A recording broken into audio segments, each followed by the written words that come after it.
जी तो मौत का नंगा नाच वापस से होने वाला है स्पर्स फैन के लिए because Spurs are going to face PSG at their own home in the next Champions League match. ऊपर से स्पर्स जिस तरीके का खेल रही है, जिस तरीके के हराम बॉल टेक्निक पे वो खेलना चाह रही है, मैं बस यही दुआ करूंगा कि किसी भी फैन को इस तरीके का फुटबॉल देखना ना पड़े।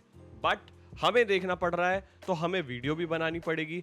Will try to dissect how Paris is gonna set up against Spurs और टैक्टिकल प्रीव्यू करेंगे। बट यार टैक्टिकल प्रीव्यू का कोई मतलब ही नहीं है स्पर्स के केस में। हम लोग टैक्टिक्स तो डिप्लॉय ही नहीं करते हैं, हम लोग सिर्फ मैच खेलते हैं। टैक्टिक्स वो क्या होता है?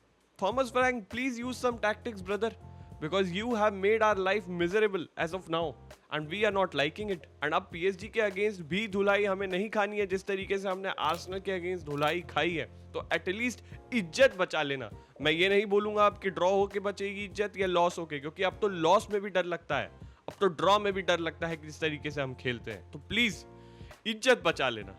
बट आप अगर आई गए हैं इस वीडियो पे तो प्लीज एक बार लाइक ठोक दीजिएगा अगर आपको ये एनालिसिस पसंद आए, and if you enjoy more such kind of videos तो सब्सक्राइब भी कर देना भाई लोग, ठीक है? With that said, let's move on and let's deep dive into what can be done about Paris Saint-Germain। पहले तो भाई क्लियर कर दे, Paris is a Champions League winner and last season उनका बहुत ही तगड़ा यूसीएल का रन गया था टू द फाइनल। इस सीजन भी they are looking a very strong favourites. As of now, they are sitting on 5th position with 9 points and Spurs 10th position पे है with 8 points, although point का ज़्यादा difference नहीं है। But the loss against Bayern Munich showed that there is a chink in the armor of Luis Enrique's PSG। and हम आज उसी को डिकोड करने की कोशिश करेंगे because that match it was very crucial। अब देखो पहले मैं बताता हूँ उनका लीग फेज में क्या सिचुएशन है। लीग फेज में they are obviously on first by Farmers League, what do you expect? वहां भी फर्स्ट ना है तो क्या होगा? Although Marseille is giving them a very good competition, but they are on first. There are key players who are missing for them right now, and I don't know कि इस particular match में वो लोग आ भी पाएंगे कि नहीं। The one of them is Ousmane Dembele, obviously Ballon d'Or winner, but सुनने में ये आ रहा है, रिपोर्ट्स की माने तो ये कह रहे हैं लोग that he will be available for this particular match। Maybe he will come from the bench most probably, क्योंकि मुझे नहीं लगता कि ऐसी इंजरी के बाद उसे डायरेक्टली स्क्वाड में डाल दिया जाएगा, स्पेशली स्टार्टिंग 11 में डाल दिया जाएगा। But there is a chance he will be in the match day squad. उसके अलावा डिजायर डुए भी इंजर्ड है और उनका आना ऑलमोस्ट इम्पॉसिबल है, especially for this fixture. He is out for a long time, शायद जनवरी तक आ पाएगा वो लौंडा, but he was also a very crucial player for them. बट उनकी इंजरी क्या भाई, हमारी इंजरी देखो कितनी लंबी है। Anyway, focusing on PSG, league phase में उनका अच्छा जा रहा है। Yes, they are doing good there. और अगर आप चैंपियंस लीग की बात करोगे तो against Bayern they lost only and they are having a good track record and they are on course to qualify for the round of 16। उसके अलावा Ashraf Hakimi, this guy is also one of the key player जो कि injured है उनके लिए, and right now Zaire Emery को उस particular position में खेलना पड़ रहा है, so that can be a boost for us because Hakimi we all know is one of the most dangerous if not the dangerous right back in the world football right now। अब बात करते हैं वो chink in the armor की जो हमें Bayern के against दिखा था। So basically guys, होता क्या है, लुइस एनरिके की football we all know is based on more of a tiki taka football, जहां पे प्लेयर्स अपने बीच में बहुत सारे पासिंग सीक्वेंस बनाते हैं to lay off each other. And Bayern के अगेंस्ट वो ऐसा कर नहीं पाए थे क्योंकि बायर्न ने उनके स्ट्राइकर को बहुत शांत रखा था। I am talking about Ousmane Dembele. How? देखो उस्मान डेम्बेले का जो टेक्निक है ना, he play more as a false nine, right? So what he does is he drops into the midfield so that midfield में overload create हो, ठीक है? And जिसके कारण जब वो बॉल रिसीव करे तो वो फ्री हो, ठीक है? क्योंकि 3 मैन मिडफील्ड ऑलरेडी खेल रही है। They had Vitinha, Zaire Emery, Ruiz in that particular midfield setup against Bayern. वो जब ड्रॉप करता था तो वो अकेला हो जाता था बिकॉज उसको मार्क करने के लिए मिडफील्ड में कोई प्लेयर ही नहीं था। And he used to lay it off to his wingers, flanks की तरफ बॉल को डाल दिया जाता था। And they had amazing runners and still have amazing runners in Kvaratskhelia, Desire Doue, Bradley Barcola. These guys are just insane runners and they can take the ball to the final third। Ball progress हो गई। This is how they progress the ball up the field। Bayern ने एक काम बहुत ही अच्छे से किया था, उन्होंने मैन मार्क किया हुआ था उस्मान डेम्बेले को, specially Jonathan Tah who is a centre back for Bayern. उस बंदे ने पूरे टाइम उस्मान डेम्बेले को मार्क कर रखा था। Even when he used to drop in the midfield, Jonathan Tah वहां तक जाता था, मिडफील्ड तक जाता था उस बंदे को मार्क करने के लिए। आप इस स्क्रीनशॉट में क्लियरली ये देख सकते हो। So he kind of kept him at bay in the whole attacking sequence, and इस कारण से PSG were not able to be that dominant against Bayern. Although उनके पास पोजीशन बहुत ज्यादा थी, उन्होंने ज्यादा पोजीशन रखी, वो ज्यादा डोमिनेंट थे, but they were not able to attack. Also Luis Diaz का रेड कार्ड आ गया था, जिसके बाद बायर्न को स्विच करना पड़ गया था to a more defensive setup, and what they did there is block the centre of the pitch. ठीक है, अगर आप विंग पे बॉल दे भी रहे हो, हमें घंटा फर्क पड़ता है, we will block the centre of the pitch, and it became very difficult for PSG to break them down, क्योंकि क्रॉसेस की उनकी आदत नहीं है. They are looking for half spaces, you know, जो पॉकेट्स ऑफ स्पेसेस होते हैं, वो पीएसजी की टीम उससे फाइंड करती है. They are not good at spamming crosses towards their striker, and इसीलिए स्पर्स को भी यही यूज करना है. I am okay if Thomas Frank goes with a back five in this formation, but make sure that there is no space in the center of the pitch. Arsenal में आपके पास था, Arsenal ने इसी चीज को exploit किया है हमारे अगेंस्ट, तो don't do that. If you are going with a back five, अगर आप बैक फाइव की फॉर्मेशन रख रहे हो, तो it is required that you don't have any space in the centre of the pitch. ये करना जरूरी है. आप उनको फ्लैंक्स पे बॉल लेने दो, आप उनको क्रॉस पुट अप करने दो, you will be able to parry away those crosses. But if you are having any kind of space, any pocket of space that is available for PSG to exploit it, they will cut you off like a butter knife. तो अगर आपको अपनी इज्जत बचानी है तो ढंग से डिफेंड करना, डिफेंड ही करोगे. मुझे पक्का पता है थॉमस फ्रैंक के अंडर हमने लास्ट टाइम भी सुपर कप में डिफेंड ही किया था और अच्छा किया था. डिफेंड करो पर ढंग से करो. That is what I will tell you.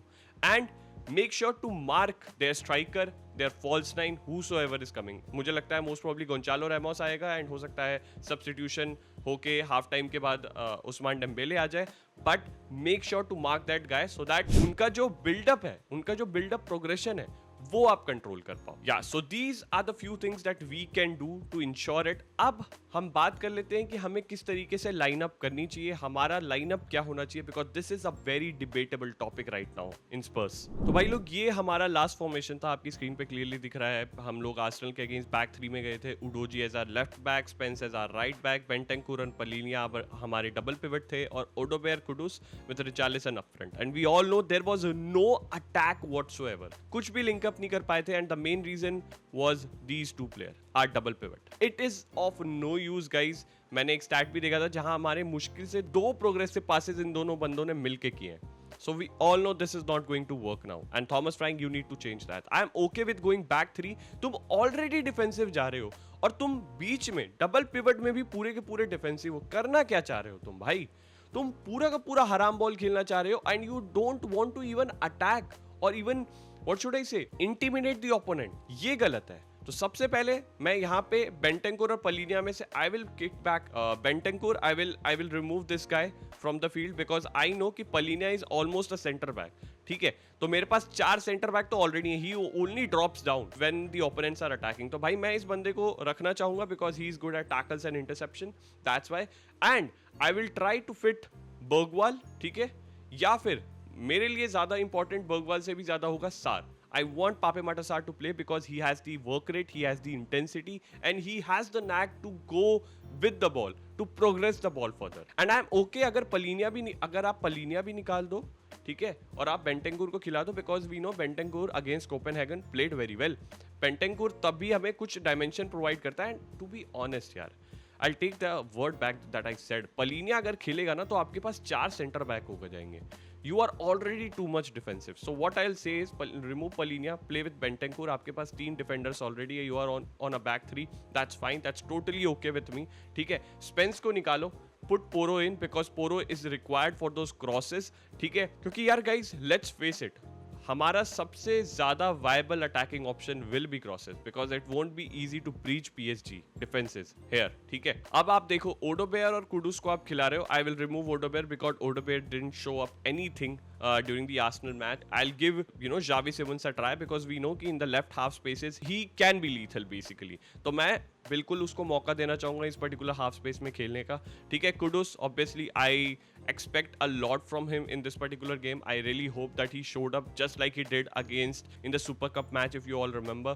ठीक है, रिचार्लिसन भाड़ में जाना है, तू भाड़ में जा. कोलोमुआनी, आई विल पुट कोलोमुआनी, चाहे कुछ भी हो. अगर उसकी इंजरी में, उसके जबड़े में अगर जलन भी हो रही होगी ना, तो भी तो इसको उतारेगा. No Richarlison, I don't want to see. Although to be very honest, जितनी भी चार्लिसन को ब्लेम जा रही है, मुझे ऐसा लगता है थोड़ी सी अनफेयर भी है, बिकॉज उसको कोई सर्विस मिलेगी नहीं तो वो करेगा क्या स्ट्राइकर, ठीक है. But the main thing is Richarlison ना cannot drop and link with the player. Kolo Muani can do that. He has that physicality. He has that hold up play in him. Richarlison doesn't have it, and that's why I will go with Kolo Muani. And this would likely be my formation because आप इसमें सब कुछ deploy कर रहे हो.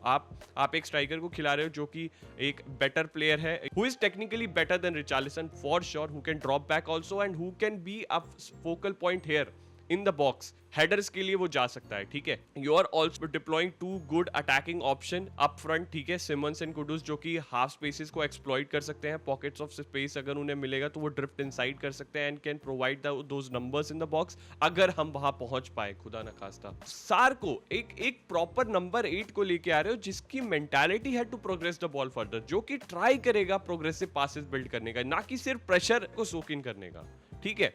जिसका काम सिर्फ ये नहीं है कि बॉल जीते और पीछे रोमेरो को पास कर दे. At least this is not what I expect from my number 8, ठीक है. तो please go with either Bentancur और Palhinha. In my preference I will go with Bentancur only, क्योंकि बेंटेंकुर के पास तब भी थोड़ा सा प्रोग्रेसिव माइंडसेट है. बट अगर आप पलिनिया की बात करो, he doesn't have any. So I really hope that this is our double pivot with Poro as a right back, क्योंकि we need some kind of creativity from our back line and Poro is the only one that provides that.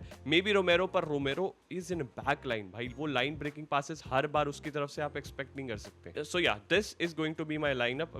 मैंने goalkeeper के ऊपर discuss भी नहीं किया क्योंकि I think Vicario is a very solid option for us going into this game. So this is how I want my team to set up. अब guys कायदे से बोलूँ तो I don't have too much expectation from this team. The way we have played against Arsenal in the North London derby, the way we have played our past few games, I really don't have any hopes. आप अगर किसी club को support करते हो, you need to have belief, right, before the match. That is what I'm showing. And this is my understanding जो मुझे समझ आ रही है फुटबॉल की, कि आपको इस तरीके से सेटअप करना चाहिए to at least kind of intimidate PSG a little bit. And quickly I just want to answer some hot questions जो कि अभी पूछे जा रहे हैं Spurs के regarding. Will you sack Thomas Frank right now? No. Does he have all the players that he needs? No.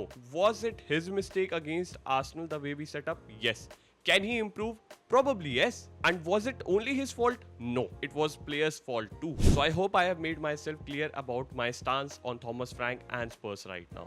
Let's hope that we get something out of it. And if not, let's hope we get to see a good brand of football. I'm not saying total attacking, but at least show the intent. बार-बार ये word मैं use कर रहा हूँ, क्योंकि ये चीज ही सबसे ज्यादा मिसिंग है हमारे स्क्वाड में. थॉमस फ्रैंक, इंटेंट दिखाओ. Okay, see you. I am so sorry I won't be able to live stream the PSG versus Spurs game because of my personal commitment, but we'll try to do a match review analysis if it's possible.